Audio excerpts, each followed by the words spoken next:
Programme news watch میں ایک بار پھر ناظرین آپ کو خوش آمدید کہتے ہیں۔ قومی اسمبلی میں آج ججز کی تقرری کے حوالے سے 19ویں آئینی ترمیم کو اکثریت رائے سے پاس کیا گیا ہے۔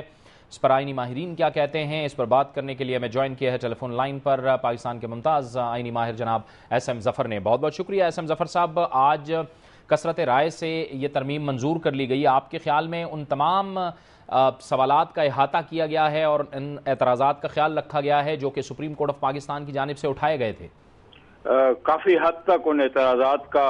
احاطہ کیا گیا ہے اور جو تحفظات بیان کیے گئے تھے ان کا بھی مداوع کرنے کی پوری مکمل کوشش کی گئی ہے، اور امید کی جاتی ہے کہ یہ اب آخری مرحلہ طے ہو چکا ہے، اور انشاءاللہ تعالی اب سپریم کورٹ بھی اس پر یہی نقطہ نظر رکھے گی کہ یہ مناسب ترمیم ہو گئی ہے۔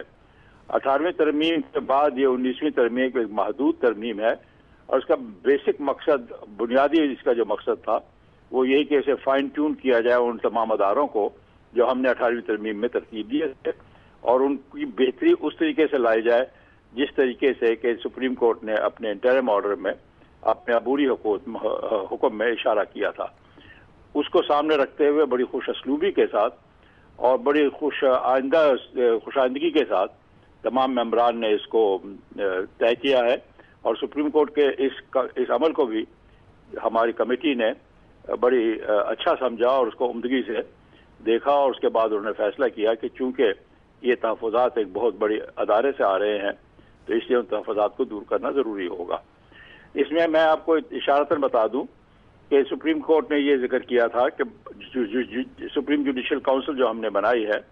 اس میں جج صاحبان کی تعداد غیر ججوں کے مقابلے میں کم ہے، اور اگر 2 جج اور بڑھا دیے جائیں تو اس سے تناسب بہتر ہو جائے گا۔ ہم نے اس تحفظ کو یا اس اشارے کو درست سمجھا، اور اس میں ہمیں کوئی دقت نہیں تھی کیونکہ ہم نے جوڈیشل کونسل ہی کو قائم رکھنا تھا، اس میں 2 اور ججز کا اضافہ ہو جائے تو کوئی ایسی غلط بات نہیں تھی، بلکہ ایک درستگی آتی ہے، اور اگر اس سے آسودگی ملتی تھی اسے ایک بڑے ادارے کو تو ہم نے کہا کہ یہ بھی کر دیتے ہیں۔ پھر انہوں نے دوسری اشارہ کیا تھا کہ پارلیمانری کمیٹی فیصلہ تو کر سکتی ہے کہ کسی سفارش کو جو سپریم جوڈیشل کونسل سے کی جائے گی اسے رد کر دے، لیکن آخر وہ رد کرنے کے لیے کوئی رائے اس کو اپنے کا اظہار کرنا ہوگا، اپنی اوپینین ریکارڈ کرنی چاہیے۔ یہ بڑی مناسب بات تھی، اگرچہ ہمارا خیال تھا کہ یہ چیز اپنے رولز آف بزنس کے ذریعے ہم ڈال دیتے، لیکن چونکہ عدلیہ کا یہ اشارہ تھا کہ یہ آئینی میں ہو جانا چاہیے تو ہم نے اس چیز کو بھی مان لیا ہے اور اس کو 19ویں ترمیم میں اضافہ کر دیا ہے۔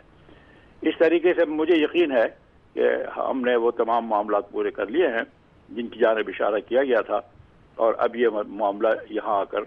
اپنے اختتام کو پہنچ جائے گا، بخوبی پہنچ جائے گا۔ بہت بہت شکریہ، بہت بہت شکریہ جناب ایس ایم ظفر، آئینی ماہر ہم سے گفتگو کر رہے تھے، اور ان کا کہنا تھا کہ جن سوالات کو اٹھایا گیا تھا، جن اعتراضات کو اٹھایا گیا تھا آئینی کمیٹی میں، جو اب ایس ایم ظفر صاحب خود بھی اس کے ممبر ہیں، انہوں نے کہا کہ اس کا پورا خیال رکھا گیا ہے کہ ان سوالات کو اور ان اعتراضات کو دور کر دیا گیا ہے، اور ان کا یہ کہنا تھا کہ یہ ایک انتہائی مثبت پیش رفت ہے۔ وقت ہوا چاہتا ہے ایک بریک کا، اور بریک کے بعد اس پر سیاسی تجزیہ ہم لیں گے، لیکن ایک بریک کے بعد۔